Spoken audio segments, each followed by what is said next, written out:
guys, it's so great to be here this morning together in church. You can grab your seats, and if I haven't met you before, my name is Ruth.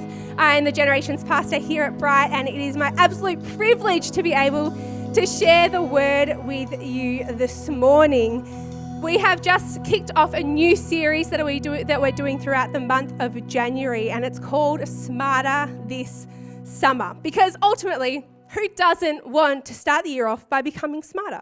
I don't know anyone that would say, you know what, my New Year's resolution this year, what I want in 2025 is to be dumber.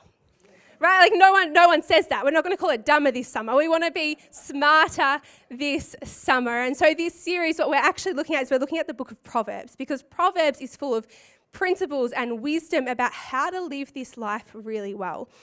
No matter what area of your life it might be, whether it's finance, relationships, family, work, whatever it might be, Proverbs has wisdom to speak into these situations. And really what it does is that it teaches us how to live well in God's world. And so we thought that it would be a great use of our time to spend our summer looking at the book of Proverbs. You know, the start of this summer, I did try to learn something new. And look, I wouldn't say that I became smarter as a result of it, but I tried wheel throwing, pottery wheel throwing. So if you're not familiar with it, it's a type of pottery where you have the wheel that spins around and you try to create something on that wheel. And so it was Pastor Amy, she was just up here on the left. She turned 30 last year, and my friend and I, we thought that it would be fun to go out for her birthday for an experience. And so I'd never done pottery wheel throwing before. It was only an hour-long class, not quite long enough to master the art of wheel throwing, but we gave it a go. And so we're sitting there with our clay, excited about all the amazing creations that we're about to make. I can guarantee you I walked away with no amazing creations because it's actually really hard. But what the teacher said to us at the very, very start, she said, first what you need to do is you need to center the clay. Because if you don't center it, what happens is your piece starts to become really wonky. It starts to get a little bit all over the place, and it can actually start to fall apart. And I can tell you that is true because my piece did go wonky and it did fall apart. I needed a lot of help, and along the way, there's moments where even though I centered it, or rather the teacher centered it for me, even though there were moments that we did center it, throughout the piece, we actually had to come back and recenter it at times. And you know, our lives are very much like this. As Christians, we're actually called to center our lives on God. He should be the center, the core of our lives and who we are. And you know, in the Bible, in Jeremiah, it even talks about God as the potter and us as the vessel, as the clay. So our lives are a lot like this. If we don't center our life on God, what starts to happen is things start to get a little bit wonky. Things start to get a bit out of shape, and actually often things can start to fall apart. And so sometimes what we need to do is we need to come back, we need to recenter so that we can move forward. And you know, I did come out of that maybe not with any successful pottery pieces, but I knew walking out that at least I had a great sermon illustration to bring to you this month. You know, it's the start of a new year, and even though we don't need to wait for a new year to make changes, to reflect, to start on something new, and there are multiple times throughout this year where you will probably have to come back and recenter yourself on God, even though that may be true, at the start of the year we do tend to reflect. It is a time when we culturally tend to reflect and look at the year ahead. And so what a great opportunity to be able to look at our lives, recenter and focus back on God so that we can live the rest of our year well. When it comes to Proverbs, just a little bit of context for you. So Proverbs 1 to 9, it's kind of in sections, right? Proverbs is in sections. So chapters 1 to 9 is written a bit differently than chapters 10 to 29, which is written a bit differently to Proverbs 30 versus Proverbs 31. So today we're going to be looking at Proverbs 3, which falls into that first section, the Proverbs 1 to 9. And this is the section that Pastor Zach also spoke from last week. You see, in this section, it really describes or it contrasts two types of people. You've got the wise, which is the one that fears the Lord, and then you've got the fool. So take your pick. You can be wise or you're a fool. Okay, so you either fear the Lord or you're the fool who resists God and pushes against the things of God. in these first 9 Proverbs, what we see is it's really a father writing to a son. And so we know that it's King Solomon who wrote these Proverbs. So he's writing to his son. But even though that may have been the context that it's written within, we know that this is the word of God and it goes much further past that. What is written is also for us today. And what it's really designed to be is it's an instruction to embrace wisdom, to go after wisdom, to desire it, to discern it. And so that's what we're going to do this month. So we're going to head to Proverbs chapter 3, verses 1 to 8. It says, "My son, do not forget my teaching, but let your heart keep my commandments. For length of days and years of life and peace they will add to you. Let not steadfast love and faithfulness forsake you. Bind them around your neck, write them on the tablet of your heart, so you will find favour and good success in the sight of God and man. Trust in the Lord with all your heart, and do not lean on your own understanding. In all your ways acknowledge him, and he will make straight your paths." Is it just me, or does that seem like the verse that's on like the back of every toilet door? This is a total sidebar and has no point to my message, but isn't that like the verse, or any Christian camp you go into? I feel like there's the poster with "Trust in the Lord with all your heart. Do not lean on your own understanding." I feel like it's in every bathroom or Christian camp you'll ever see. Anyway, picking it up in verse 7. "Be not wise in your own eyes. Fear the Lord and turn away from evil. It will be healing to your flesh and refreshment to your bones." You know, year 11 and 12 was a little while ago for me now, but in year 11 and 12, I actually didn't do VCE. I did an alternative to VCE that was called IB. And the thing about IB is during year 11 and the first half of year 12, you feel great because you don't have SACs, right? All the VCE students, they're studying, stressing about their SACs, and we didn't have any of those. However, you get to the end of year 12 and all of the information that you have learned in year 11 and 12 is now going to be tested in your exams at the end of year 12. So you have to remember your whole 2 years of schooling for a whole lot of exams at the end of year 12. Now, because there's so much information, there's also a lot of exams. So I had 12 exams, and it happened that my timetable just gave me pretty much every exam that I could have in a row I had. So I had 12 exams in the space of a week. Now, there's a weekend in there, so that's 12 exams over 5 days that I had. It's safe to say that my study method was what we would refer to as cramming. I definitely crammed that information. When I was learning it, I really placed a lot of value on it. I placed value on remembering the information. I placed value on that because I knew that I had to remember it for my exams, and that was going to be important. So I was very intentional about the way that I learnt it for those exams. Once the exam was over, I stopped placing that value on it. Once the exam was over, I didn't really care about that information before because I just needed the information for the next exam, right? Now, I think if I was to ask most people here that were at least more than 2 years out of school, do you remember much from year 11 or 12? I think your answer would be no. And I certainly, if you ask me anything about chemistry, it's long gone. I knew that I learned it once. I do not remember it today. Who knows that when we don't pay attention to information anymore, when we're not intentional about it, it's really easy to forget. If we aren't intentional, it's easy to forget. You know, I love that King Solomon starts this proverb by saying, "My son, do not forget my teaching." It's right at the start. Do not forget what I'm going to say to you. That word "forget" there, it does translate to forget, but it's actually more to ignore or cease to care. So don't ignore my teaching. Don't cease to care about my teaching. It's so easy for us to get caught up in life and to forget what we've been taught, to forget the ways of God, to lose sight of what he wants from us. But in saying, "Don't forget my teaching," right at the start, he's saying, listen up.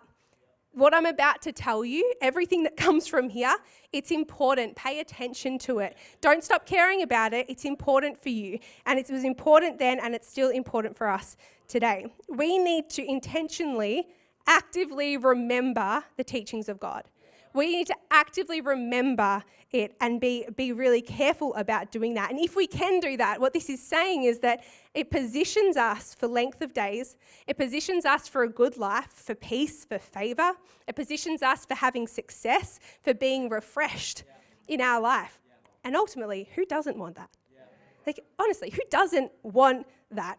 So is this when we read Proverbs, is it prosperity? I mean, it seems like a lot of if I do this, I get this. So is that kind of prosperity doctrine? Well, no, because the Bible doesn't teach that, and it's not going to say something that contradicts the rest of the Word of God. But what it is it's a language of faith. It's not Solomon's fail-safe life experience. I mean, later in Proverbs, we read more about sorrow and depression. Proverbs is actually what we would refer to as wisdom literature, and two other books of wisdom literature would be Job and Ecclesiastes. Now, when we read Job and Ecclesiastes, we certainly know that life is not always smooth, okay? So it's not saying that if you do this, you get this, but it is language of faith. And regardless of whether life is smooth or not, I will guarantee you this, that if you have God's wisdom in your life, those big moments in life that maybe seem scary or daunting, the complex decisions and things in life, they won't seem so complex anymore. They won't seem so scary anymore. They won't seem so big anymore, because nothing is bigger than the bigness of our God. There is nowhere he has not been before you. He goes with you. He goes before you, and he holds your hand. He is with you every step of the way. So when we have his wisdom in our life, those moments, they're less confusing, they're less scary, they're less big. This steadfast love and faithfulness in verse 3 that he talks about, he's really talking about it in context of it being this key to the covenant relationship that they had. And so covenant is how God does relationship with his people. In this time, it's pre-Jesus. And so they lived under the old covenant, which was a lot more about law, doing right, and earning that favor. And so they're living in that time. And yeah, so sure, steadfast love and faithfulness towards God were things that were really, really important then. We now live in the New Testament under a new covenant post-Jesus. And so what that means is that Jesus has died for our sins. He has been raised again. And so we live through grace, right? So we have faith through grace in Jesus. That is how we are saved by him. So in saying that, even though we now live under the new covenant, and he's speaking in reference to the old covenant, that steadfast love and faithfulness are still things that are just as important for us today in our relationship with God. And what that looks like, what that steadfast love and faithfulness looks like, is trust in him. It looks like a healthy fear of God. It looks like stewarding the gifts that he's given to you, the purpose that he's put on your life. What are you doing with the gifts that he's given to you? What are you doing with those right now? Are you investing into them? Are you growing? Or are you pushing them to the side? I don't know. It looks like being willing to learn from him, being intentional about our growth and our spiritual growth in God. As Pastor Zach said last week, Proverbs does seem a little bit sometimes like A plus B equals C. It's a bit like a formula almost. And part of the, I suppose, issue with us seeing it as a formula is that it can become really about the doing. And as Pastor Zach mentioned last week, wisdom requires action. But let's remember that ultimately action follows the heart and not the other way around. Action is the outcome, it's not the origin. I love how Proverbs 4:23 says it. It says, keep your heart with all vigilance, for from it flow the springs of life. Your heart comes first. From it flows the springs of life from that point. We don't do so we can get. It's all about the heart. I love what C.S. Lewis said. He said, be sure you set your heart not on the gift, which will certainly fail you, but on the giver who will certainly never fail you. You know, I've been in ministry, had the privilege of being in ministry for well over 10 years, and a lot of that time I was a young adults pastor. And, you know, I've noticed that not just for young adults, I'll focus on that in just a moment, but generally with people, what I've noticed is that sometimes there might be some drastic, sudden, life-altering moment that pulls people away from God. But more often than not, it seems gradual. It seems subtle. It's kind of over time, people kind of fall away from God. And being a young adults pastor, one thing that I notice is that young adults are often very susceptible to this. Now, anyone is susceptible at any age, but I'm going to use a young adult as an example. So we've got kind of, you know, we're doing really well. We're buddy-buddy with God. Faith is going well. We're really near to him. Everything's good. We're coming to church. We're investing in relationships that are, you know, going to invest back into our faith. We're maybe even attending a small group. We're spending time with God. Everything seems great. Then some new life experiences might come our way. A new job, new friends, new relationship, whatever it might be. Friends is a really big one when it comes to young adults, right? So we'll use them as an example. We meet some new friends at uni and life gets busy. So that time that we were spending with God, well, there's just a bit less of it. But that's okay. I still spend time with God. I'm still doing that. So that's fine. But we've just compromised a little bit. There's a little compromise that happens there, and we just take this little subtle step away from God. No one's looking, no one's asking questions, but that's happened. And then maybe these friends, they invite us out. These friends love to party. This person also loves to party, but this party's a different environment, different experiences than maybe they've experienced before. But they want to fit in, so they compromise. Just a little bit. They still love God.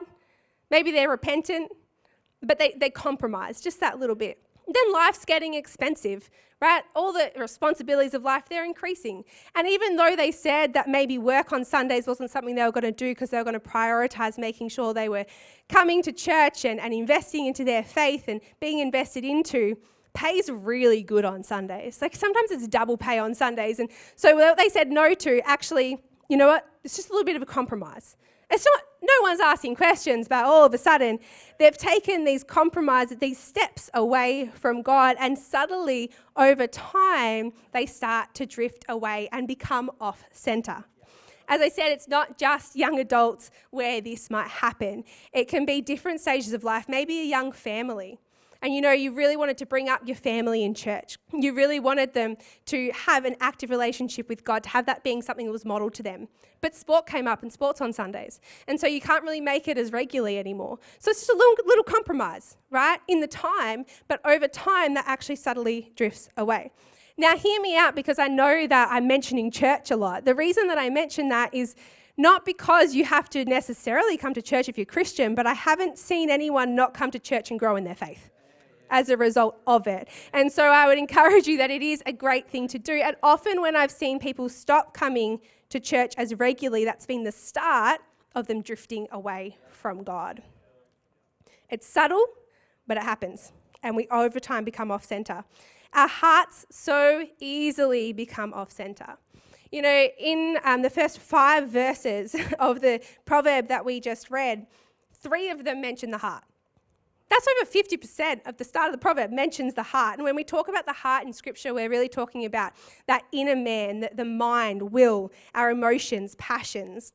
It doesn't say at the start, let your mind keep my commandments. It says, let your heart keep my commandments. And so often I think we can link wisdom with intellect, where we think if someone's really intellectual, if they're academic, if they're really smart, they must also be really, really wise.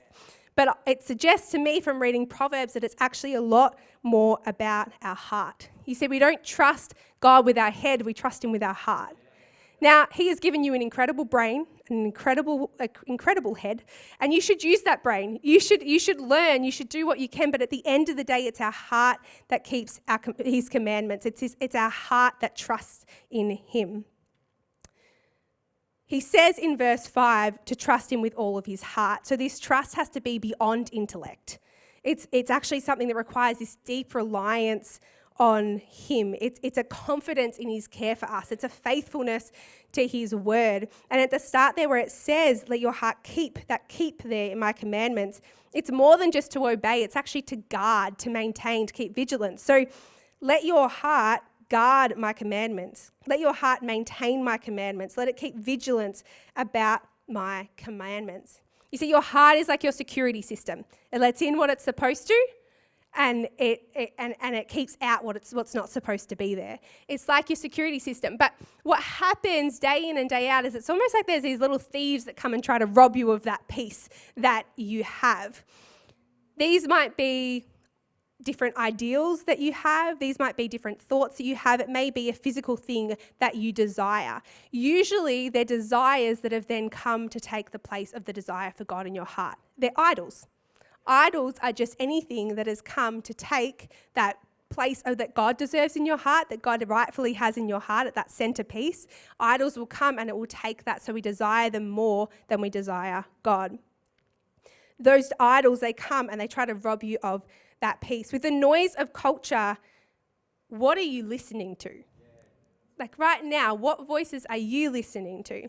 And is it actually working for you? Like, do you feel peace in that? Do you feel this true joy in that? Or does it feel like sometimes peace is just that little bit out of reach? Are you waiting to arrive at something? Maybe you're waiting to arrive at your career before you're truly happy. Maybe you're trying to arrive at a certain pay grade, to have a house, to have a spouse, perhaps before you're truly happy. Maybe you're waiting for the right grades or to reach a certain social standing or to have the newest clothes or the latest trend, whatever it might be. What do you feel like you need to have it all together? Before you have it all together, what do you feel like you need? All of these things, they're false promises that we're holding on to. They're false promises that just always seem to be that little bit out of reach. It's just the next thing that we need and then the next thing that we need. And what that does is it leaves peace out of reach for us too. See, when we lose God from the center, we don't find freedom. It's not freedom that we find in that place. We find our hope and we find our peace starting to be found in these false ideals or this false teaching, which have a way of actually demanding everything from you but giving absolutely nothing in return. So where's your attention at the moment? Where is it? What are you seeking at the moment? Are you seeking for achievement right now? Are you seeking for these things of the world? And it's not necessarily that all those things are bad things. Some of those things are great things. It's great to want a promotion in your career. It's great to want some of these things for your life, but have they taken the place of God? Do you desire them more than you desire God? What are you seeking at the moment? You know, at the end of the day, we're going to pay attention to something. We're going to try to find our peace and our hope in something. We're designed that way. We're going to try to find peace and hope in something. So can I encourage you, make it God? Because he is the only one who can give you true peace, true wholeness. He's the only one that can give you a peace that outlasts the tests of time, that outlasts the different seasons of life. And we get that when we focus on Jesus, when we focus on what he's done for us and the implications of that in our life. You know, as people, I think that we're like predisposed to want what is easy, right? We will pay for convenience. Think about all the things that are created for convenience, right? We pay for convenience. I first put my hand up and say, if there's an easy way, like, I'd like to take it. So when it talks about straight paths, I would preferably, if I can put my order in with God for the path of my life, I would like it to be linear, please. I would like it to be in one consistent direction. I would like it to suit me. So if you can just run it past me so I can make sure it seems good to me, that would also be great. Preferably, I would like to avoid the twists and turns. We don't need any of those. I can do without the rough patches. And also, I would like for it to move at my pace. Anyone else? Anyone else there? Yep. Just avoid those parts. Move at my pace, that would be great. But unfortunately, that is not what straight paths is referring to. That's not what it means. And if we are to get upset with God or angry with God because our path doesn't look the way that maybe we want it to, the way that we think that it should, what we're actually saying is, God, my way is better than your way. We're actually saying, God, my way is better than yours. I trust my way over my trust for your way. What I can guarantee you is that these straight paths that the Bible refers to, they are paths that will continuously move you towards God. They are paths that will continuously move you towards his plans for you, toward greater faith in him and love for him. And ultimately, his plans for you are better than your own plans. Trust in the Lord with all your heart. Do not lean on your own understanding. In all your ways, acknowledge him, and he will make straight your paths. Trusting the Lord with your whole heart requires humility. We can think that we are so clever sometimes.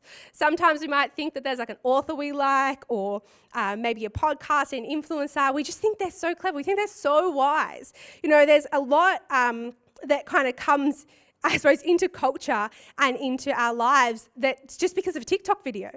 Now, I don't actually have TikTok, but my sister, when we were away for holidays, she was saying that she'd seen this TikTok video and there are things that men can't do that women can. And so we thought that we would try these challenges from TikTok, thinking this is amazing because the men won't be able to do them. No, the men could do them. TikTok was wrong. I don't think we did it wrong. Actually, just TikTok was wrong. But until that moment, we believed it because we saw it on a TikTok video. How wise TikTok must be. But the truly wise understand that their own ways are limited and they're often mistaken compared with his. You know, you can lean on his You can't lean on his understanding and your own. It's you trust him or you don't. You lean on yours or his. You trust him or you don't. Understanding here in Proverbs isn't so much about like your full knowledge of a situation and how much you know about it. It's actually more about what you perceive to be the right way forward, the right course of action. You know, if I'm out and my phone dies, I am lost. I'm lost without my phone. Now, it's not because I need messages. It's not because I need social media. It's not because I need to document everything. It's actually just because I need Google Maps. Okay, I need Google Maps to get home. You would be amazed at my sense of direction and how inept I am in this area. There are many places that I have been multiple times and I still cannot get to without Google Maps. And so if my phone dies and I'm out, I'm truly lost. I can't navigate without the guide. I need the guide to navigate my way home. You know, being wise in our sight is like walking around and trying to navigate without a guide. When you rely on your own understanding, what you're doing is you're putting your faith in yourself over your faith in God. And that is a sure way to get lost in life. As I was researching for today, I came across this thought and I thought that it was really interesting and a really good point. What they were saying, they asked the question, do you trust the Bible or do you just agree with it? Wow. Do you trust the Bible or do you just agree with it? How do you go following what it says? Because if you just agree with the Bible, it's actually less about obedience and more about coincidence. And what they were saying is that so far what's probably happened, if you just agree with the Bible, so far what's probably happened is that your culture up until this point has just happened to line up with the Bible. So it hasn't really been challenged in any way. The issue is that when we just agree with the Bible, it doesn't actually have our heart. So when the Bible, when things come up and the Bible contradicts maybe what you want to be true, the chances are that you will take the path of least resistance in that moment. When the Bible no longer allows you to do what you maybe want to do and it doesn't line up to give you the excuse to act in the way that you want to, what do you do? What do you do in that moment? Because if you just agree with the Bible, the chances are you will take the path of least resistance. But if you trust in the Bible, you actually allow God to challenge your thoughts and feelings, and you allow your thoughts and feelings to be challenged even by the world, and you trust that God's understanding and his ways are greater than your own. This is where that fear of God, it brings wisdom. It brings that wisdom into our life. And as we take a place of humility, we're able to learn from him. You see, he wants to speak into your life in ways that will help you. And when we trust him, we actually let him teach us. You know, there's many examples actually in the Bible of when the Israelites did not trust God very well. But in Numbers 13, there's a really great example of when Israel did a terrible job at this. And so they were in the wilderness and God had promised them the promised land. Okay, God had spoken over them. He'd promised this land flowing with milk and honey. And they had looked forward to this promised land as they were making their way through the wilderness. They got to the edge of it and they were ready to take on the promised land. But so they sent 12 spies ahead to survey the land and come and bring back a report. And 10 of those spies that came back, they said, yeah, you know what? It truly is a land flowing with milk and honey. But there is a big problem. There are giants in the land. And they felt that they were too weak to be able to go in and take the land. They felt that Israel would not succeed in that, despite the fact that it was something that God had promised.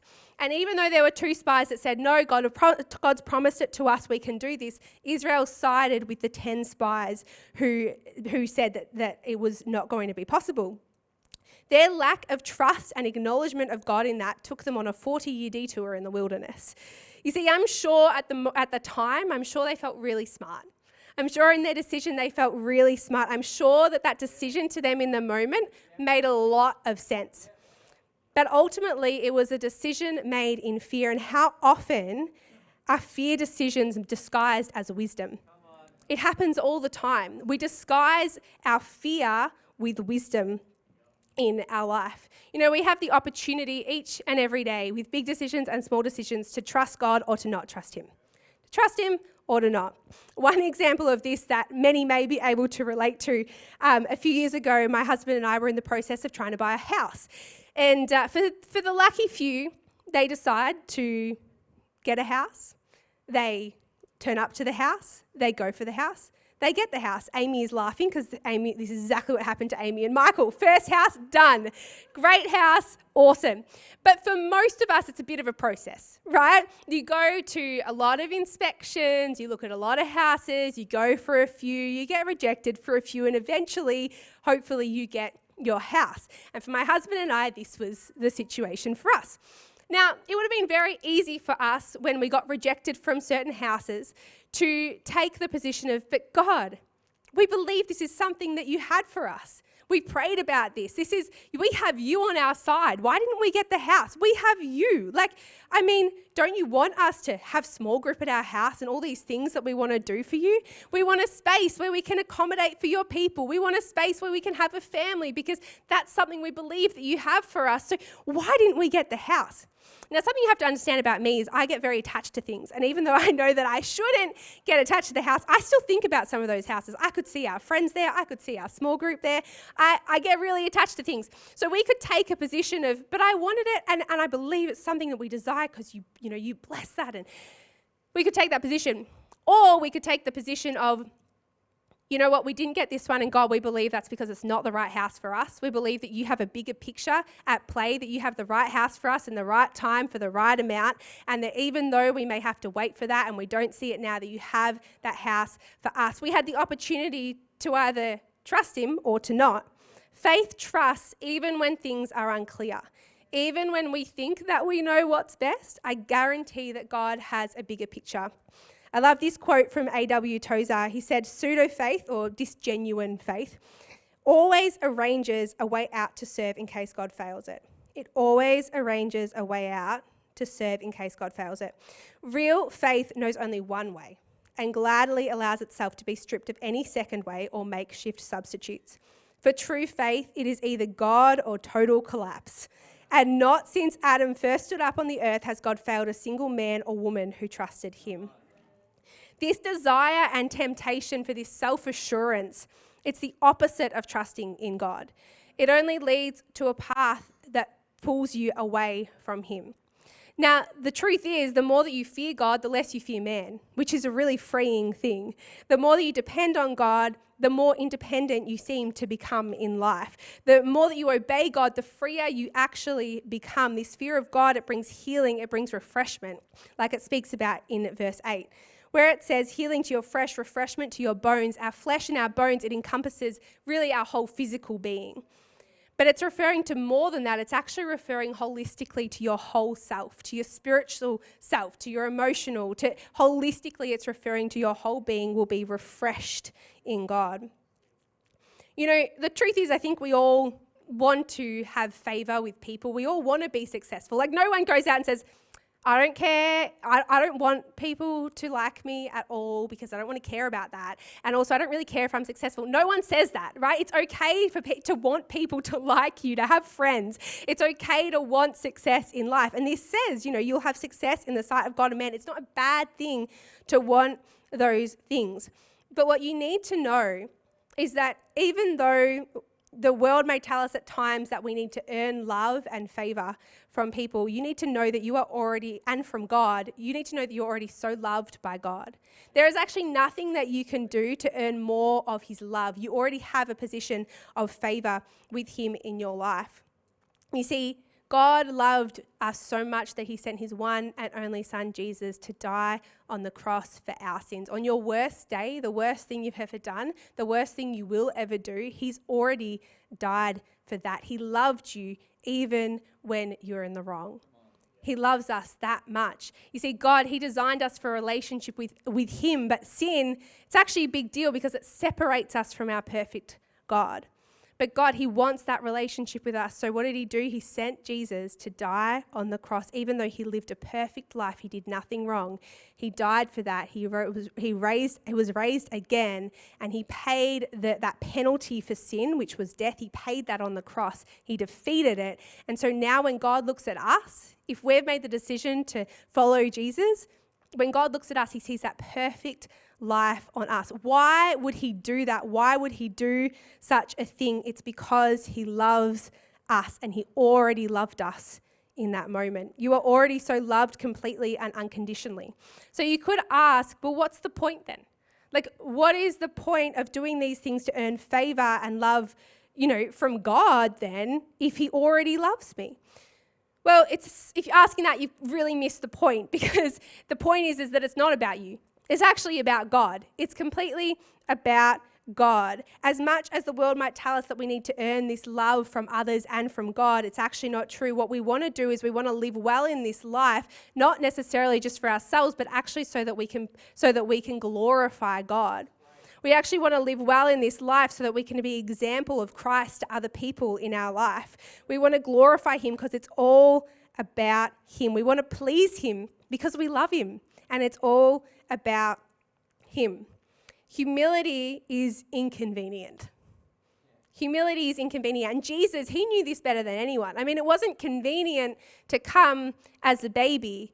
I'm sure it was fine up in heaven, right? It wasn't convenient to come and be born as a baby. It wasn't convenient to have to grow up as a human. It wasn't convenient to go to the cross and to die one of the most excruciating and humiliating deaths that could possibly ever exist. It wasn't convenient to do those things, but yet he paid the cost in humility. Humility will cost you, but pride will cost you more. And in the same way, wholehearted trust in God will cost you, but not trusting in him will cost you more. The pottery class that I told you about earlier, as I said, I needed a lot of help. So much help.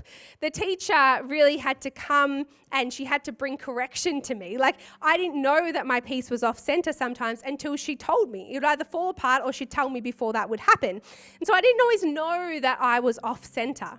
I needed the teacher to come alongside me, and honestly at times just to fully take over. In Proverbs 15, verse 31 to 33, I love what it says. I'll read it to you. It says, "The ear that listens to life-giving reproof will dwell among the wise. Whoever ignores instruction despises himself, but he who listens to reproof gains intelligence. The fear of the Lord is instruction in wisdom, and humility comes before honor." Sometimes you need to be humble enough to listen to the correction. Sometimes you'll be a little bit off center and you won't even notice it. And you need to be humble enough to actually listen to the correction from God or from others that they have to share with you. You need to be able to, in life, actually take correction. That's what the reproof is talking about, to take correction from others. See, a prideful person, they won't listen to correction. They won't take instruction, and they'll be worse off for it. When we have pride, what happens is God actually opposes us. But when we're humble, this beautiful thing happens where he's near to us. So if we need to listen to this correction in our lives, then who do we listen to?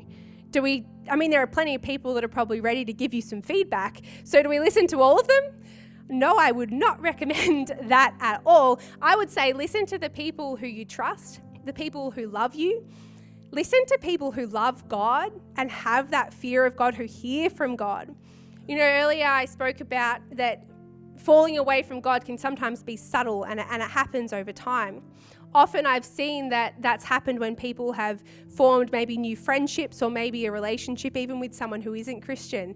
Because the thing about close relationships is that they speak into your life, right? You give them a voice in your life. And if that voice in your life isn't a voice that's going to point you towards God, it's not going to turn you towards the things of God, then it's likely to actually pull you away from him. Now, we need to have friends in our life that aren't Christian, otherwise who are we going to tell about Jesus, right? But the people that you're listening to, do they trust God? Do they know God? Do they listen to God? Are they going to give you godly advice and wisdom in your life? I would say that if multiple people are saying the same thing to you or giving you the same feedback, chat to someone about that. If multiple people are saying the same thing to you, bring it to someone that you trust. We do want to be seen favorably by others. We do want to be appreciated, respected. We want to have weight to what we say. We want to have a voice in the world around us. But remember, you don't get the honor without humility. You don't get the honor without humility. This says humility comes before honor. Ultimately, pride, it's of fools. It's the foolish way to live. It's of evil. It leads to selfishness, which leads to ruin. It leads to shame because it's not of God. But where there is wisdom, where you have that wisdom and that fear of God, it leads to living a life of integrity. It leads to living a life of generosity. It leads then to success and peace because it's of God. It positions you for that success and that peace in your life. So let's keep God at the center. Let's keep trusting in Him, trusting in His understanding, in His way over our own as we head into 2025. I'm going to get everyone to stand. When God is at the center, you trust Him wholeheartedly. And I want to take a moment this morning to pray for people who feel like maybe they've just come a little bit off center. And it may not be a big thing. It may just be a really little bit. It's something that we actually need to come to God with and regularly bring ourselves back on center, because we're all living in a world that demands the desire of our heart.